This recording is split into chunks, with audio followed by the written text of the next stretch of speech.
Welcome to Unsigned518. I'm here with Pearson Constantino. How's it going? It's going good. I see Pearl Jam on your wall here. Yep, that's the 20 companion book. That's like a day-by-day journal of Pearl Jam. I'm a big Pearl Jam fan, yeah. So were you like part of were you interested in the whole drummer kerfuffle thing? I mean, certainly know that, the David Brucey, Dave Cruisin, all that stuff. Yeah. Oh, here's Calvin. Hey, Calvin, what's doing? But what kerfuffle? So not really a kerfuffle. That was the wrong word. It's a great word. We're having a few beers, so so Matt Chamberlain played in the Alive video, and so he at that point was like my hero, just because he played with traditional grip, and it was so behind the beat and so much groove, and he came from Edie Brickell and the New Bohemians, that record Ghost of the Dog, which was like the record. That was a really important record to me. I'm a big fan of that record. And it was just very cool music, and I got, that's where I kind of started to, get away from like Rush and Zeppelin and, the Winger, Def Leppard scene of like my youth. You've got to be right around my age then. I'm 112. I'm 50. Okay. I'll be 51 in May. But like that's like all the shit. Like when I'm like, yep, me too. Yes, too. Yeah. Yep, I don't think there's much of a gulf there. Musical. I didn't really unfortunately listen to Sabbath or anything cool.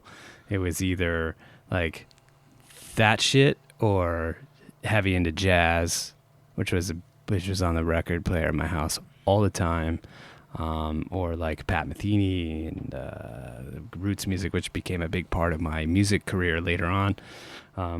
By sheer like luck, I got into the roots scene and added like accordion and guitar to the repertoire of the percussion thing. But yeah, that's the scene Pearl Jam. So it just makes me think about this conversation I had with Jason Keller at EQX about Pearl Jam, which was phenomenally hilarious. If you know him, he's just a brilliant guy. I'm just looking at your walls. First off, it's an honor to be here. I feel like I don't belong. I don't belong here, but come on. I don't know the scene as well as you do, and I'm tasked with talking about the scene. So. Well, I guess that brings us to, why you're here, because I definitely want to talk about like your role in the scene, because it is certainly a very important role. But I also want to talk about your music and like how you came into that and how that branched into, like how you got to because the role of host of EQXsposure, and we were saying before we got started, which you didn't realize. I actually used to host EQXsposure in 2002, I think, maybe 2002, 2003 or something. And when I did that, I had this vision of having bands come into the studio, play a song, and then doing like a one-on-one interview that was like kind of a rough. And that's what I did on several episodes, not like the whole thing. But that's basically what I'm doing now. Like, so like that's what this podcast is. So like this podcast came from EQXsposure. It's the companion 20 something years ago and had been in my head, like that was what I always loved about it. And everything, in radio has always been like my thing that I've loved. And so this is like taking the best parts of radio and doing it in my garage, So I think you're doing a great job. Well, thanks, man. I think you're doing a good job. Your podcast knocks me out. You've got it actually, just so you know, I don't listen to a ton of terrestrial radio. Who does? Right, correct. It's tough. And I mean, even 20 years ago, it was like the streaming was becoming, but EQXsposure is like, to this day, one of the only shows where we got to tune in. Well, let's talk about that for 1 second, because recently, 102.7 FM WEQX was the last independent radio station in the United States of America, which sign of the times, every new car has like XM in it, right? And we all kind of get roped into that, and that has its place. but there isn't an EQ exposure type experience on the XM. Right. And there could be. And, you know, like growing up for me, radio was super important primarily because the tape player was always fucked up. It was always broken in the car, you know, or like the 8-track, because there was the 8-track. So that kind of was shitty. You know, had like Eat a Peach, Physical Graffiti. Like you could listen to those and then, you know, like 200 times and like, okay, you know, I really got the thing. So radio, and it was always jazz and NPR.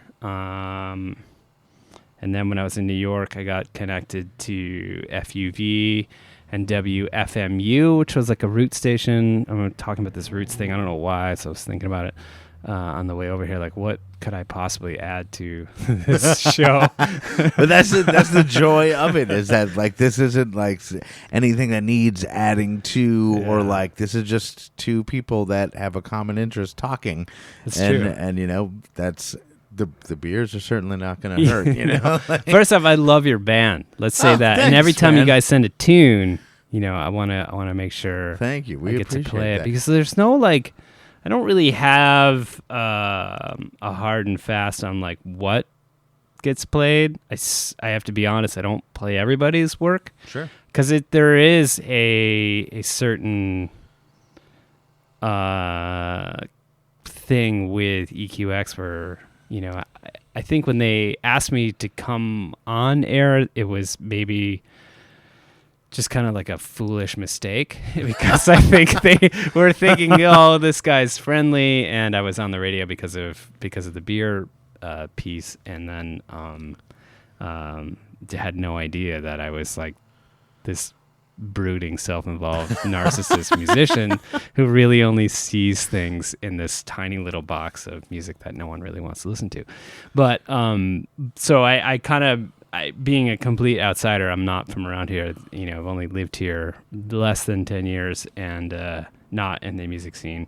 In the music scene here, I can't say it in a way that's going to carry the weight of the thing, but it's far deeper than I ever experienced growing up in Syracuse area. And I was a part of that scene fairly deeply in both the jam, jazz, and hardcore piece. Earth Crisis was a famous band, Snapcase out of Buffalo. Like those, I know Snapcase. Yeah, of course, right? So those guys are really, really important to me. Ithaca was a great place to play music with the jam thing in late 80s, early 90s, and into the 90s. So yeah, not being a part of this music scene, but always wanting to come play to Albany. You had Bogies, and then there was like Quintessence, maybe, like it's the diner that hit, maybe. So so those places are obviously gone. Oh, I see the sign for Girth Control. I love their record. Oh, I got him to sign it. Those guys are like my fucking favorite. Like when they came on the show the first time, like I always say the only research is I listen to the music. Right on. I like became addicted to their song, like to the point where like the band would show up for practice and I'd be like cranking Girth Control in here, just like, oh my god, I love these dudes. Yeah, they're awesome. The Dorito, and I did a special Dorito covered episode with them. Oh, perfect. So a whole episode just dedicated to their album release. Good. It was, yeah. You are doing such a service. So yeah, I think that's how eventually I worked my way into getting to, creating my take on the show. And I play music. I hope that aligns with like the standard EQX radio listener but also pays great deference to the artists who are submitting their work, and their work is adding so much to the cultural identity of the community from where they are, and then to be able to play and go hear these people do what they do live. It knocks me out, and they just making creative music for the fact of that it's important to them, and making just really great art, and holy shit, to be a part of it in this tiny little way is really meaningful to me. Yeah, and the thing that I found, like being in radio going back early 90s, like through the 90s, early 2000s or whatever, like not necessarily a scene that I was in because I wasn't a musician. I just formed a band 4 or 5 years ago, and that's really, other than a couple cover bands and like, you know, playing guitar in my room type of shit. Like, I wasn't an active musician, but like, so being like in radio and seeing scenes that like I wasn't necessarily a part of, but I would pay attention to in like kind of fly on the wall manners, you know, be like, oh, here's some bands coming out of New York. Here's what's coming out of like Nashville. Here's what's coming out. And it was always just like everybody just trying to sync each other. You know what I mean? Like you'd hear like quotes of like bands shitting on other bands because it was like, there's not enough room for everybody, so everybody's stepping on each other. And like, the battle of market share. Right, yeah. So, like, you're in marketing, I'm in marketing. Yeah, correct, yes. And, like, that's what I saw. That like, is terrible. That is what I saw. That's unfortunate. And then, like, to decide to, like, fuck it, we're going to go into, like, this, you know, local music thing or whatever, and to see that, oh, wait, that's not actually how it is. You know what I mean? That's not how, or that maybe the Albany scene or the 518 scene is different, but I feel like once you get money kind of out of the equation, is when you find the good nature. Like, and if you're up at like this higher level, if you're getting national airplay, you're at a higher level, you know, and you're dealing with like other people now fucking care about you because you're a commodity. And like, I feel like that creates that competition. And like, when you're at a local level, we don't have that. We just have like everybody working together and being like, this is fucking rad. Like, room for everybody, you know? There is absolutely room for everybody. Yeah. And everybody's voice. I fully agree. I think at that higher level, too, I just think the mass consumption is a bit homogenized. That can be distracting. It's like a reductive dusting off. Right. But, yeah, I don't know. I've, you know, not really been a part of that machinery to know those pressures and to know, like, my music's never had to make a payroll. Right. So, but the other products I'm a part of have to, and for quite a bit of people. So, I can kind of see it in a lot of directions. But there certainly is room for everybody's voice, for sure, somewhere. Yeah. So and make like it with the like, you know, like you said, not having to make a payroll. Like that's such a freeing thing. Yeah. To be like, we can do whatever we want. Like, we can make whatever kind of music we want. We don't have to, like, there's not somebody being like, that's not a single, or that's not a, it's like, because we're paying for it ourselves. We're paying to have it distributed. Like, it's our, you know, our product. It's our Nobody voice. can tell us anything about anything. That's and that's right. a thing that, again, I think just keeps everything fucking cheery. Like, you know, like oh, everybody inside's like, oh man, fuck Andy's band, god damn it, I get that gig before you can. Shit. No, because whenever I get a gig, the first thing I always do is, hey, can I bring some friends? Well, like, you know? maybe you're the exception to that rule. I hope you're not. But.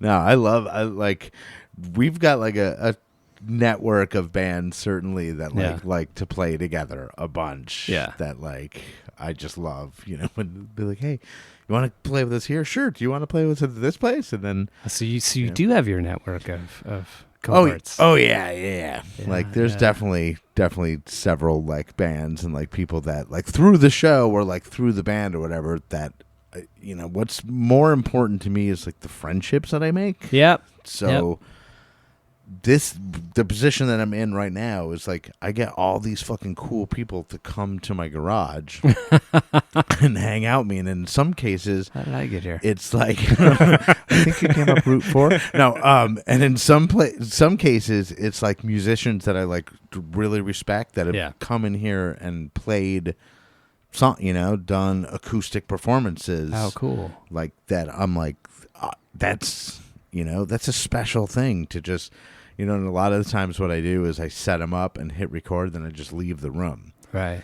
And like, you know, I'm like, I'll kind of be listening, and when you're done, I'll come back in. And like, those recordings to me are amazing. And they're just these two microphones that we're talking into, just pointed at somebody. Right. Nothing plugged in, no effects, no anything. Just, You're doing it. just, guitar, ukulele, whatever, voice. It's amazing. So much fun. So I think we should, we've definitely got a lot more to talk about because we haven't really even scratched the surface, but I think we should dip into a song that you've done. And I know you were saying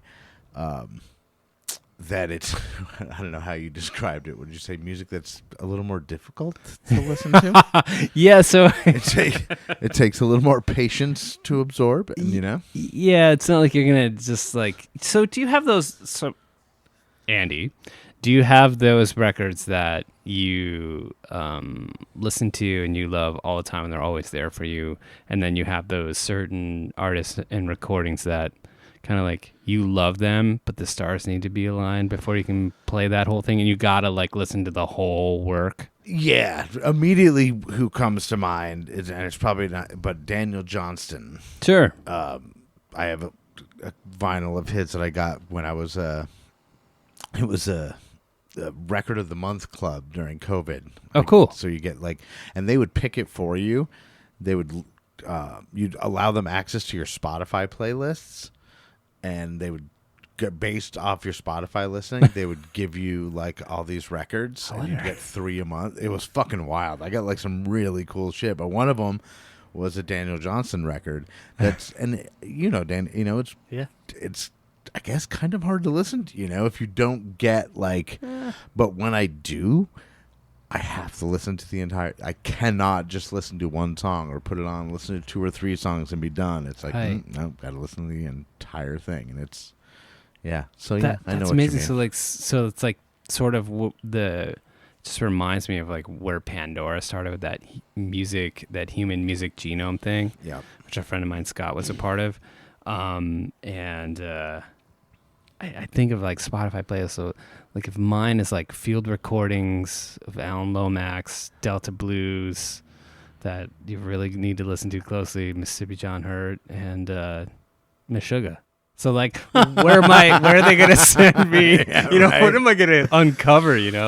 Probably something cool. But I that's shit that spikes the algorithm or fucks with the algorithm. It's not an intentional thing. I'm just those. That's kind of where I am. But that's probably where the good shit lies. You know what I mean? You put enough pressure on it, and all of a sudden this fucking beautiful diamond appears, and your new favorite band just shows up, and you're like, well, they sound like Delta Blues and Meshuggah. Yeah, mixed together. Yeah, that's everything I work on. Nice. So what are we gonna listen to now? So I'm working on a record. I've been working on it since COVID. It was based on a series of text messages. I can send you a preview. I haven't released it yet, but I'll send you a preview of a cut. Okay, something we can put on the air. Yeah, sweet. Yeah. I'll send you. It's called That Night on Your That Night. That night? I think so. I haven't. So naming tunes are so hard for me. No kidding. Yeah, that's the worst. But this part one, I was just thinking of the text message. I remember it was a Halloween night, and it was 80 degrees out. It was weird. But I'll send you that one. That one's. I've never played that anywhere, and it's. I'll send you that one. All right, cool. And it's tentatively called That Night. Yeah, it would be that Halloween night. So I'll. And then I might as well release the record when this podcast comes out. There you go. Sweet. All right. It'll all work out. And you're releasing it under your name? Yep. All right. It's Pearson. Yeah. See, I knew that. Yeah. All right. So let's listen to That Night or That Halloween Night, Pearson Constantino, and then we'll be right back.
All right, so we're back with Pearson Constantino, and we're drinking some Brown's beers. What do I got here? I can't see. We got it's called the Dazzle Den. It's not really called like the really great lighting den. Oh, continue. I'm drinking a continue.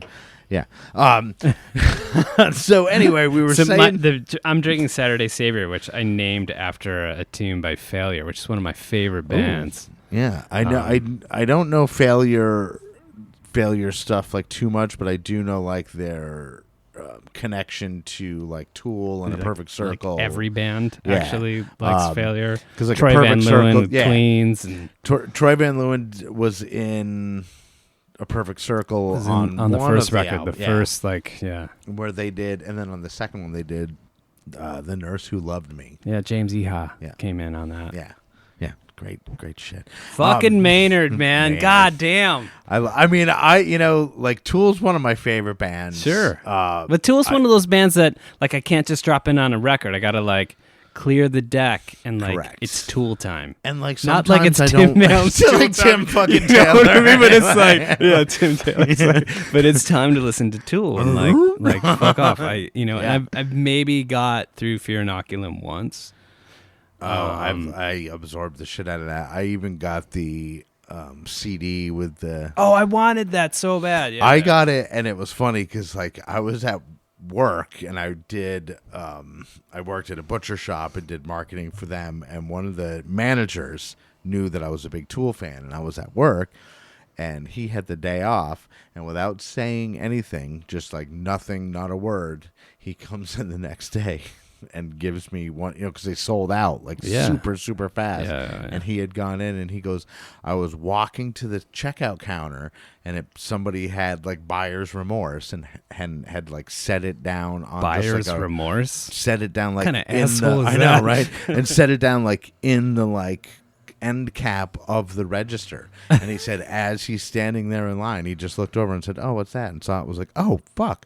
And bought it. And Where was sold this? It to me. It was in like Colony or something like that. So it's like I don't know if I'm gonna date myself right now. So when I used to make CDs, that like records that I made, Starbucks at the time. So so I was living in New York at the time. So Starbucks would have like Chris Bodie, Nord Jones, like right at the counter where you're paying, I do remember that. So I would like put a record of mine in front, and like put those shits in the back, and like take a picture. And at the time, it was still called Twitter, and be like, "Yo, my record's at Starbucks, like 52nd, and That's great. That's great marketing. Great marketing. It wasn't my idea. It was Josh Freese who started doing that. Josh Freese is more well known for playing with Sting and the Foo Fighters now, Vandals. But yes, he's also in that band. Yeah, because he played for A Perfect Circle on their first one. He played on their first two records, and then the live records as well.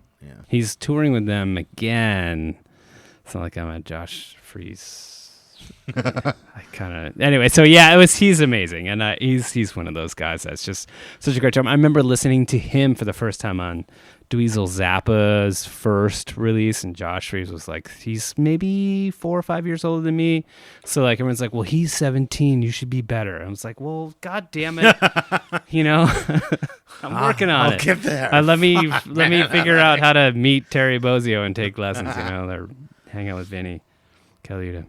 So, what are some of the, like the local bands that are like catching your eye? I'm so glad you're asking this because that's kind of the whole point, right? So Erie, I dig. They have this tune that just I can't get enough of, Bad Man's World. So I on your walls, of course, Black Tongue Reverend. You got Yort. I just saw Yort at Unified. Well, that was like a couple months ago. I even took my kids there, and that was fantastic because I dig that place. And I know Head Sound played there. I'm a big fan. Levada stands out to me. Joseph Beatty is an incredible, just has a mountain of work that's completely worth listening to. When I first started, right, so I think we kind of jumped over this at the beginning of our talk here. When Jeff asked me to come on board doing the EQ exposure thing, I And was you like, mean Jeff Morad. I do mean Jeff Morad, yeah. Yes. And Just for those that don't know. Yeah. So he asked me, and I was just completely blown away, and was like, I really need to figure out how to be a part of that cultural thing. If like, what an honor, right? And so just to have a small piece of that and be a part of that for a minute, which has been a few years. If they continue to have me, and it's an honor. So I think the first band I interacted with was Architrave. I remember emailing Jen and like buying her music, buying her and Paul's music for to play on air, because I was just into it, and I was like, well, and she actually responded, right? So it also pays to respond to emails if you're a musician, by the way, and like rapidly. And she got back, and then everyone on those first few shows got back, like Elder Orange, Matt, who's in Beard and Glasses, and like that was really helpful, and they were really like accommodating, and then Super Dark Collective sent some stuff, and that was really great to just get connected and get a deeper scene. Slaughterhouse Chorus, which I know some of those guys are in Girth Control. So those were the initial bands, and then it's gone from there, where it's just I know not everybody sends their music my way, and the archives, there was a purge, so the archives aren't great on a lot of stuff. But the artwork that gets sent to me, there's some really out stuff that I love, and I always play it, always find a spot. But I feel encumbered a bit.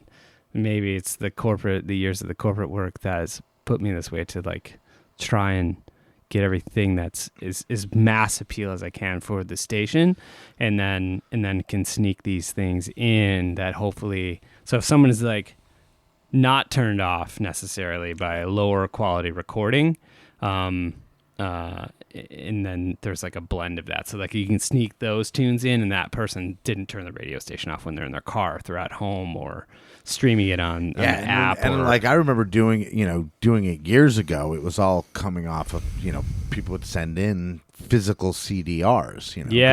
Right. I'm that old where like there wasn't, you weren't just getting a digital file. Someone wasn't sending an MP3. Like I would get the like physical CDRs, and like, how cool is it now? You can email a wave. Like the servers are that big, so dude. Yeah, it's unreal. Amazing. Like it's unreal. But like some of the sound quality, like actually most of the sound, it was all like demo quality stuff, and like some of it was like it was heartbreaking to be like, I hear what is happening, I hear what is happening here, and I really fucking like it, right? But like I can't put it on the air because it's not gonna sound, what I mean? It's gonna sound bad, and that like used to break my fucking heart, because I'd be like, I hear what's happening here, and I bet you if I was standing in the room while you were making this noise, I would be like, Yeah. But back then it was so tough and now like, I mean, almost everything that plays on EQXsposure sounds absolutely radio quality. Well, you guys send incredible quality tunes too. Well, we've got a team of surgeons that like, you know what I mean? Bullshit. You guys are a great band. No, like we like work with. I don't know if you're familiar with like the Jive Hive. Of course. So like the last song, Plastic. Yeah, it's a great tune. We did that live at Jive Hive. You played that live? Most of it. Okay. The drums, the bass, the two guitars are all played live in a room at the same time. Vocals were done after, and then there was a synthesizer, that synth sound. That synth was actually done on that computer right there about 2 weeks after we recorded the rest of it. That's great. Like, picking it up. Yeah, but like the meat of that was live, and then we gave it to Dave Tayo of Simple Machine. Yeah, also incredible musician. He's our secret weapon. Like he's produced everything we've done. Oh, cool. So far, and like to the point where like on Don't Care and Someday and So Long and Along the Way, or wait, no, We've Lost Our Mind, we called it. Yeah, we used it used to be called Along the Way, and then Dave told us to call it We've Lost Our Minds, but we're having fun, and we went okay. But he produced all those, and cool. Like basically co-wrote, because like he would be like, what if we did this here, what if we changed this here and did that, and that, like So Dave literally is our secret weapon. Because if we had to fucking record it ourselves, like it would not be good. I mean, I guess it would be good, but it wouldn't be, it'd sound like a demo. Like Dave's that like, he's got the rig. He's got the tricks. Yeah, and it always sounds so good, and like his stuff too. Like it's deep. God damn, man. It's really deep. Like, yeah. Like, I remember once hanging out at Dave. This is before, like, because his studio now is like he built it from the ground up. But this is years ago when it was like over on Saratoga Lake. And he had Queen's Bohemian Rhapsody. He had the multi-tracks for it. Oh, wow. Like, he had to test stuff? Yeah, just like had it, like, and had every, and like we got like pretty drunk one night, and we're just fucking around, like, and it's like, holy shit, like you can pull every note and isolate it, like it was like mind blowing. It was unreal. And we actually, because it's Cambridge University or Cambridge Music, there's a website where you can offer your music for people to practice with. Oh, wow. And so Dave Tayo suggested that we do that with our songs. So whenever he masters our song, he sends the multi-tracks to this website, and production students or whatever can do whatever they want with it. So like every once in a while I'll get a fucking email from like some dude in France that'll be like, I really dug your song, don't care, here's a remix that I did of it, tell me what you think. Like, how cool is that? It's like, wow. Like, it's that's like, pretty deep. It's so fucking cool. Isn't that cool? Like, you think like community extends so far, and we're all the same. Yeah, we just want to have a few beers and love each other, right? Yeah, ultimately, and like totally, and be like, hey, I like your stuff, and like it's just so. But I'll get that gig instead of you, so fuck off. I will slash your fucking tires. Yeah. But I love you. Yeah. Let's have a beer after the show that I got that you didn't get. Like maybe. No, we're all the same. We're all the same. Market share. Yeah, market share. But there's enough. There's enough. There is for enough. Like where we are and what we're doing. There's plenty. So do we want to play another tune? Oh God, no. I think you do. Sure, I'll play a tune that is off my last record, and so the record I'm working on is called Home from the Summer. I just don't have titles of the tunes yet, but I'll give a tune off, and I'm pulling it up here in the Bandcamp. We'll give you the Bandcamp stuff. God, I can't believe I released it that long ago, but yeah, this record was recorded when I officially. My wife Julie and I officially left our home in New York and just lived out of our Honda Element for a year. So I recorded on the road there. So yeah, I'll share one of these to you. Nice. And what's the name of this one? Selfish. Selfish. Yeah, it was recorded in New Mexico. Cool. Well, let's check Pretty out short. Selfish, Pearson Constantino, and then we'll be right back to wrap it up.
right. That was Selfish, Pearson Constantino. And Pearson, I want to thank you so much for coming over and bringing delicious beers and getting me a nice solid buzz on a Monday afternoon. It's I'm fantastic. grateful. Dude, thanks for having me. It's a true honor, and just being a part of the scene in my small way, I'm grateful for it. I mean, it's not a small way. Like it's like I said, EQXsposure is like, and again, this is coming from. I know I'm getting sidetracked already, but this is coming from someone like, again, 20 years ago.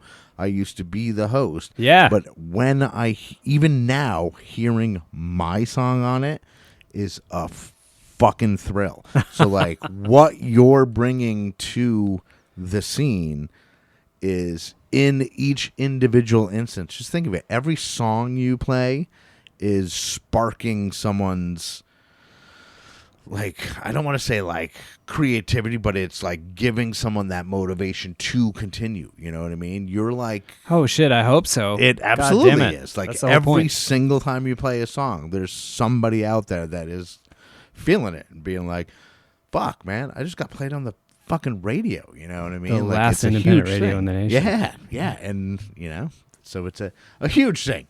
But anyway. Well, it's not a singular endeavor, obviously. There's been quite the road paved for me to just kind of float in and do whatever I do. But And EQX has always been like for local music. Yeah. And, you know, for independent stuff. Like they've always gone to their own, you know, the beat of their own drum and like, yeah. So cheers to how many years? 40 something years now? It'll be 40 in November. Yeah. Jesus Christ. Yeah. So thanks to everyone there, Jason, Jeff, Joel, who's been there a long time, Doug, Luke, Nikki, Joy, Will, everyone that I interact with, Nick Rivers, everybody. But I couldn't be here if it wasn't for you guys, Shortwave Radio Band, right? Liam Davis, Pencil Dive, Fine Grain, Mike Grosshandler, Wes Aldridge, Candy Ambulance, Parlor of the Atlas, Northside Sound, Northern Faces, Eastbound Jesus. So like I met Dave Wright 2 weeks when I came up here to stay only for those 2 weeks. I met him at a bar, and he's really the fault of me sticking around. Dave Wright, bass player of Eastbound. Yeah, so it's not, again, I can't say it enough. It's not a singular endeavor. There's so many bands. Eerie, you know, I already mentioned the other bands that I love here, and everybody I get to hear. Jason Wolfman Martin is like an awesome human, and I love his music, and there's everybody that sends me their work. So if you haven't sent your work to me, please don't hesitate. I listen to everything. I truly listen to everything and try and find a spot for it. And you respond to emails. I try and get right back to you within 6 weeks. I mean, you've been pretty. I get hundreds of emails a day, so I want to. Yeah, that's true. So, but if you send like an 8-minute long tune, it's gonna be a couple of minutes. Right. Yeah, but you've been very good to you know, not only my band but like a lot of bands that I know. Oh well, that's nice to hear. You know, certainly has helped fuel the scene. And I hope you continue to do it for like so many more years, you know? Like, because we like seriously, like we need someone like you doing what you do with the audience that you have. So I think it's important. I can't tell you how much that means to me. Thank you, Andy. Anything else, or just thanks to my wife and my kids for putting up with me not being around ever. So right, fair. Love everyone. Cheers. Can I play those drums? Yeah, you can play the drums. Okay, absolutely. All right, so that's Pearson Constantino. I'm Andy Scullin. This is Unsigned518. I'll see you on the road. Unsigned518 is produced and hosted by me, Andy Scullin. New episodes are available every week wherever you stream podcasts. If you would like to help support the show, please like and subscribe wherever you are listening. Or you could buy me a coffee at buymeacoffee.com/Unsigned518. If you would like to advertise on the show, send me an email at unsigned518@gmail.com. And to be a guest on the show, reach out to me through Instagram at unsigned518. Take care of one another, and I'll see you next week.